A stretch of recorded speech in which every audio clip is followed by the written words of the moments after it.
नमस्कार। इस वीडियो में हम डिस्कस करेंगे मैनेजमेंट के बारे में, क्या मैनेजमेंट का कॉन्सेप्ट है और क्या अप्रोचेज या स्कूल्स हैं मैनेजमेंट से रिलेटेड संबंधित।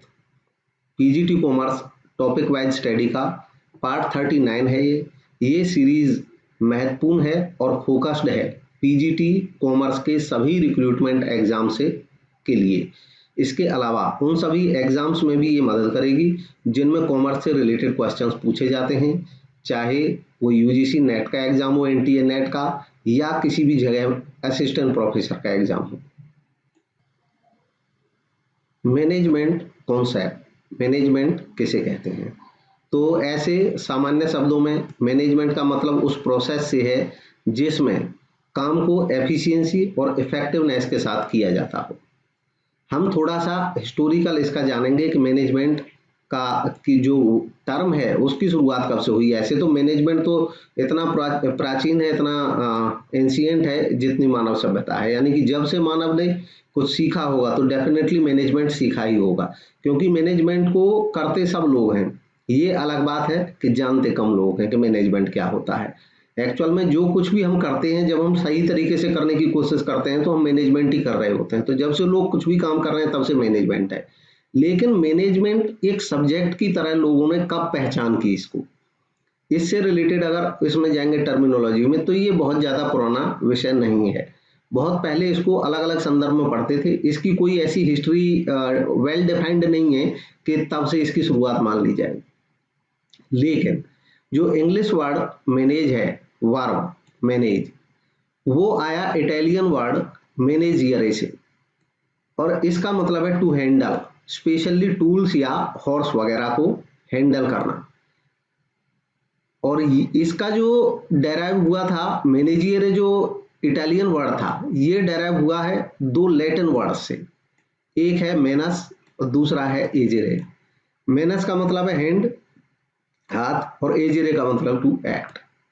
तो इस तरह मैनेज वर्ब जो थी उसकी उत्पत्ति हुई। इसके अलावा ये भी माना जाता है कि जो फ्रेंच वर्ड है हाउसकीपिंग, मैनेजियरे उसके लिए यूज किया जाता है। मैनेजियरे एक फ्रेंच वर्ड है जो हाउसकीपिंग के लिए यूज किया जाता है, derived from the manager, manager से जो कि निकला, और मैनेजर का मतलब वहां पे होता है to keep house. Also encompasses taking care of domestic animals, और ये भी रिलेटेड है जो taking care of domestic animals, घरेलू जो जानवर हैं उनकी केयर करने से है, उनको रखवाली करने से है मैनेजियर।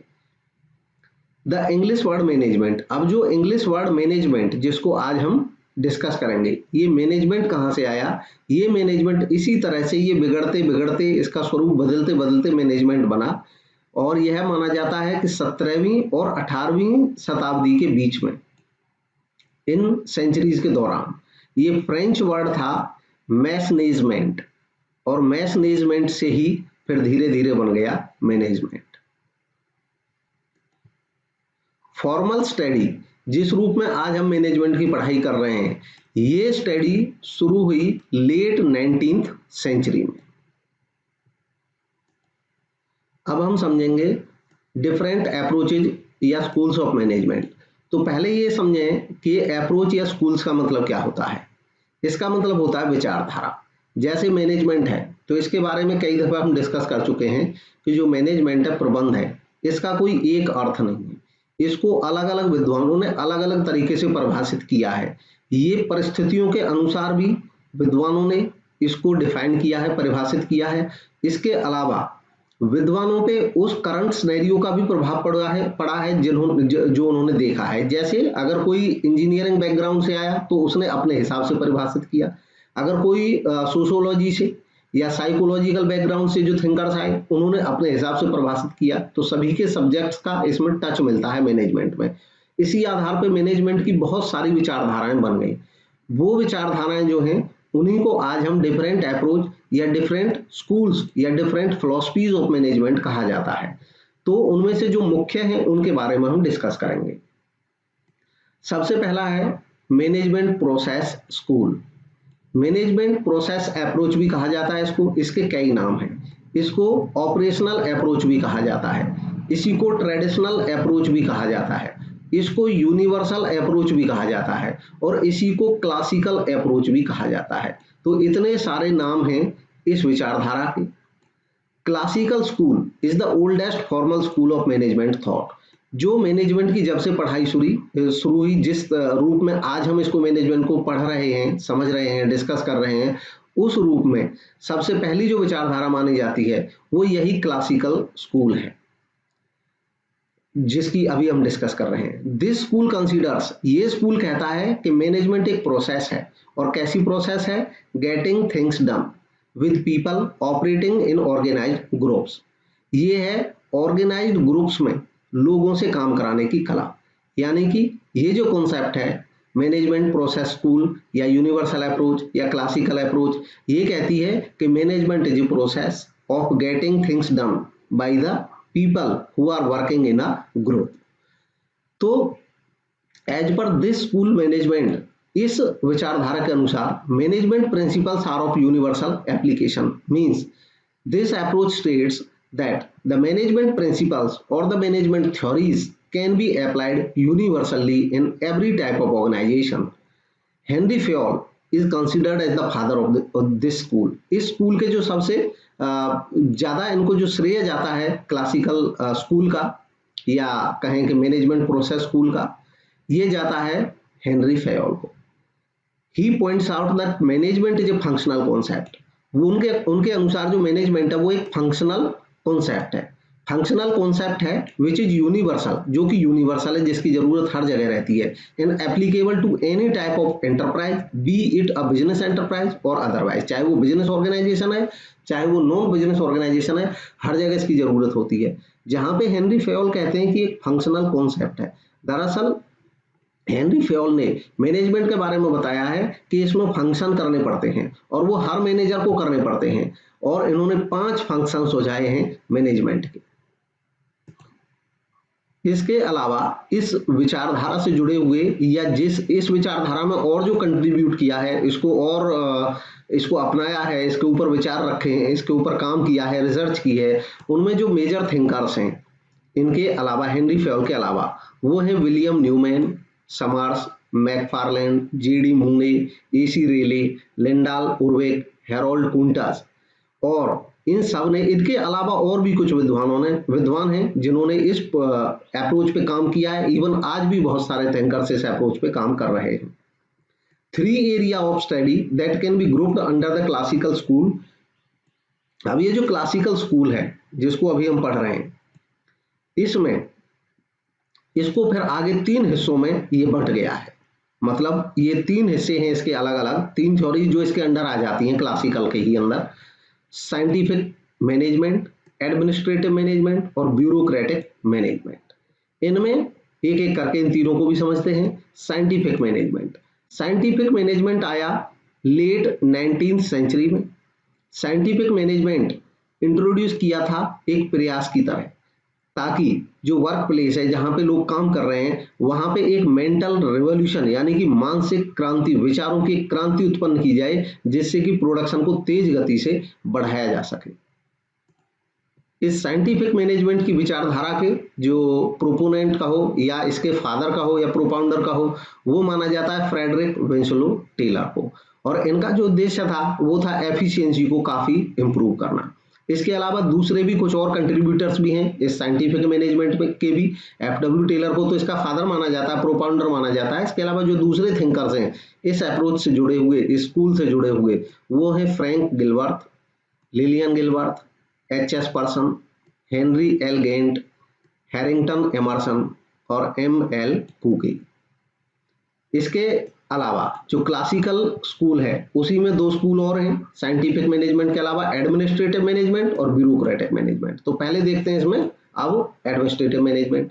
एडमिनिस्ट्रेटिव मैनेजमेंट फोकस करता है मैनेजमेंट प्रोसेस पे और मैनेजमेंट के प्रिंसिपल्स पे।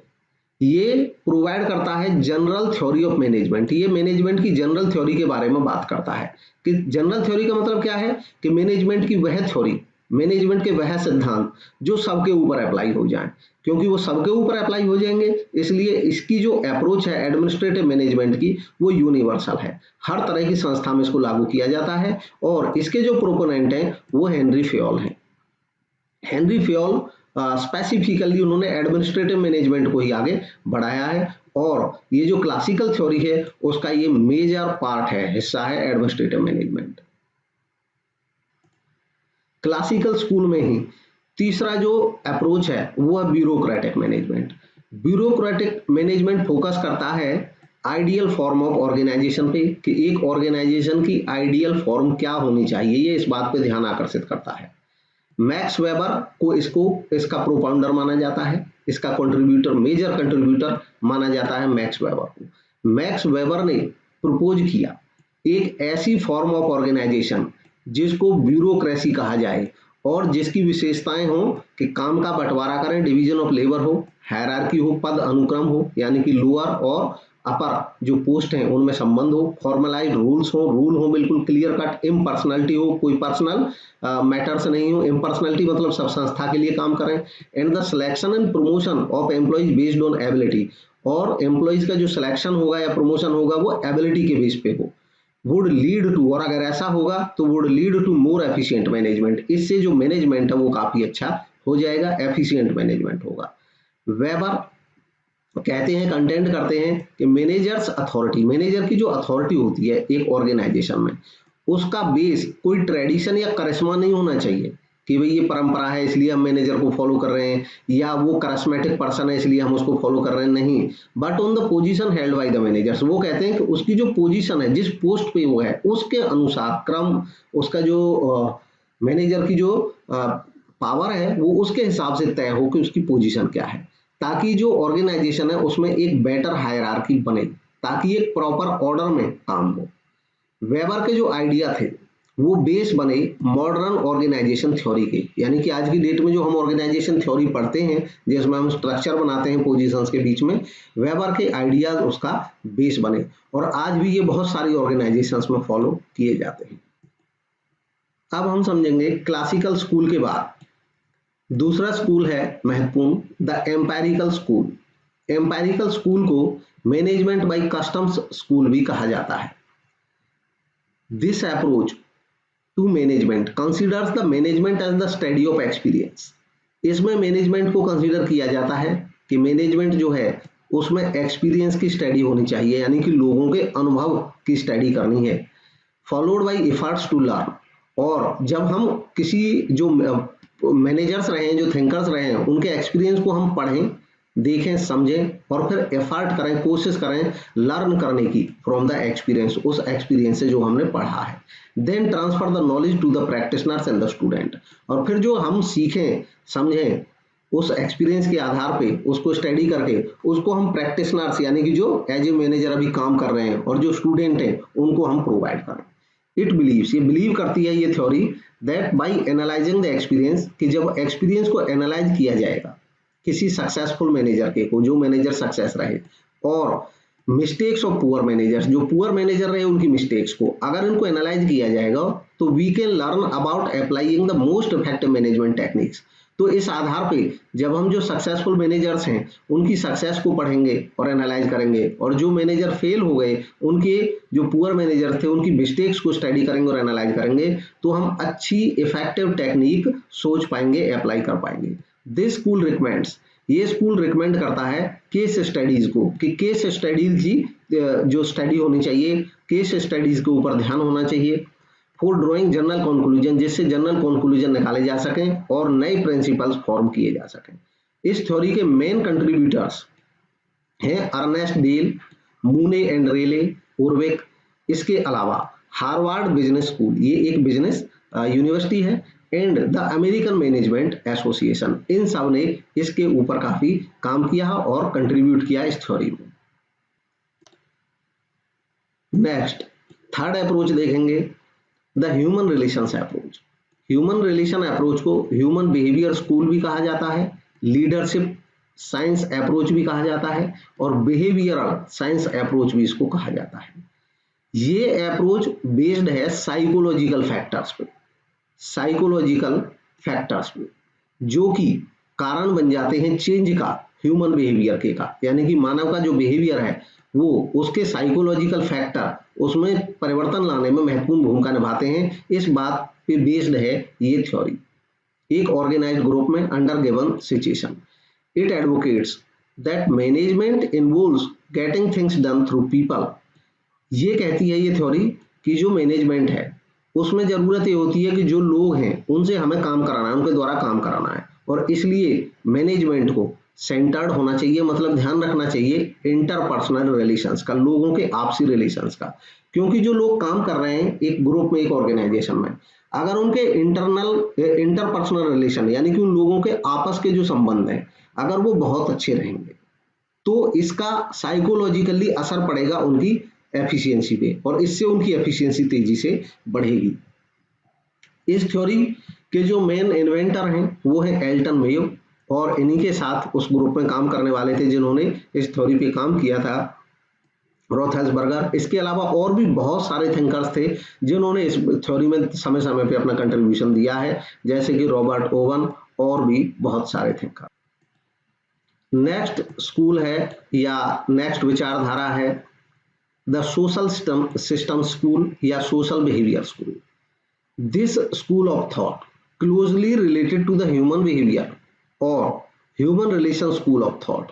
जो human relation school of thought है जिसको अभी हमने पढ़ाया था, डिस्कस किया था, पढ़ा था, मैं पढ़ाया वर्ड यूज नहीं करता, पढ़ा था, जिसको अभी हमने जस्ट अभी पढ़े हैं, स्टडी किया है, उसी पे बेस्ड है ये सोशल सिस्टम स्कूल भी। It looks upon management as a social system.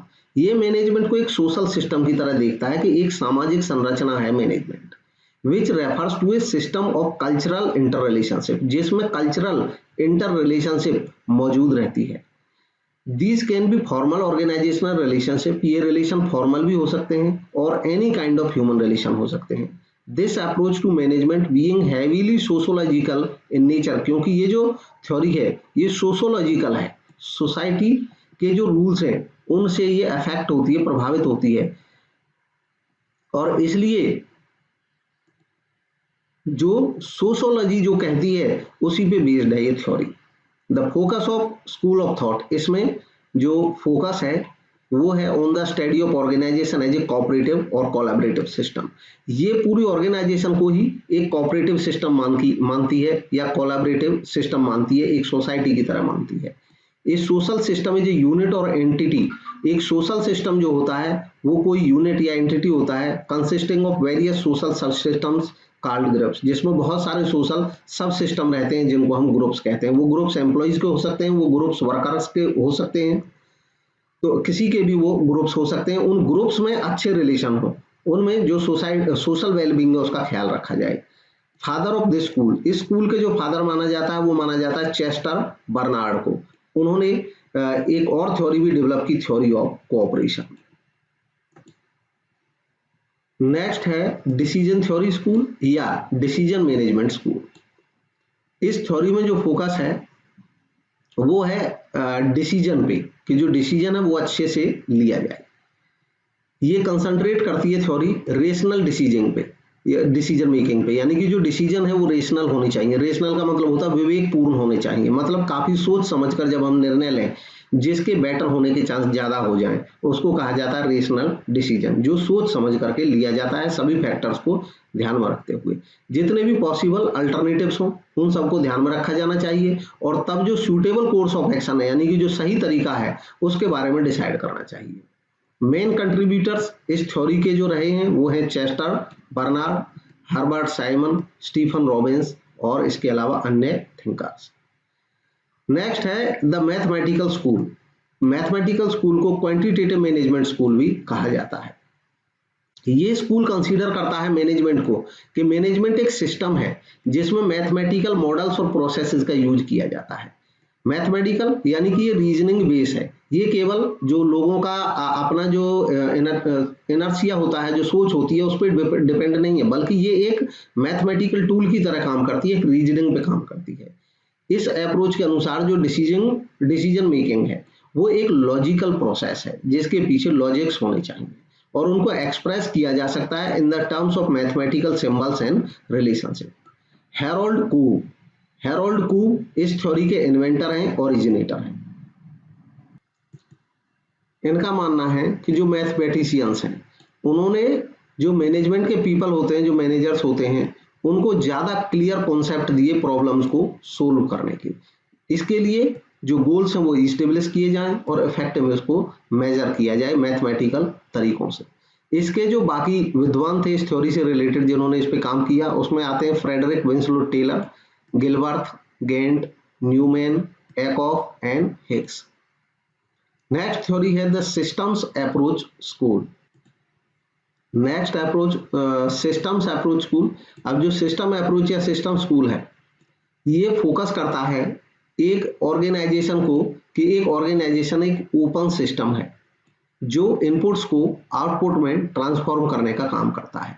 ये स्कूल ये जो विचारधारा है सिस्टम अप्रोच की जो विचारधारा, ये बेस्ड है on the work of A biologist. एक बायोलॉजिस्ट के काम पे बेस्ड है जो कि थे लुडविग वॉन बर्टेलेनेफी, जो विश्वास करते थे, बिलीव करते थे कि जो जनरल सिस्टम मॉडल है वो यूज किया जा सकता है टू यूनाइट साइंस को यूनाइट करने में, एकीकृत करने में। इसी थ्योरी को मैनेजमेंट में भी एज इट इज शामिल कर लिया गया और मैनेजमेंट में ये थ्योरी एक इंटीग्रेटेड अप्रोच की तरह काम करती है जो मैनेजमेंट को इन टोटल समझती है कि इन टोटलिटी मैनेजमेंट को हम समझ करके उसके डेटाज का स्टडी करके तब बेटर कोऑर्डिनेशन के साथ काम करना चाहिए। अकॉर्डिंग टू दिस स्कूल, इस विचारधारा के अनुसार management is A system of coordination. जो मैनेजमेंट है वो एक कोऑर्डिनेशन का सिस्टम है जिसमें डिफरेंट फैक्टर्स काम करते हैं, लेकिन उन डिफरेंट फैक्टर्स को एक ओवरऑल मैनेजमेंट प्रोसेस की तरह बनाया जाना चाहिए, शामिल किया जाना चाहिए, क्योंकि वो जो डिफरेंट फैक्टर्स होते हैं वो सब इंटर रिलेटेड होते हैं और एक दूसरे से इंटरडिपेंडेंट है। तो अगर ऑर्गेनाइजेशन को सक्सेस कराना है तो उन सब को यूनाइट करके एक कोऑर्डिनेशन के तहत काम कराया जाए ताकि संस्था के ऑब्जेक्टिव्स को अच्छे से अचीव किया जा सके। मेजर कंट्रीब्यूटर्स इस थ्योरी के जो हैं वो हैं Kenneth, Boulding, Johnson, F.E. Kast, J.E. Rosenberg, Katz and Kahn, Forrester and C.W. Churchman. Contingency school.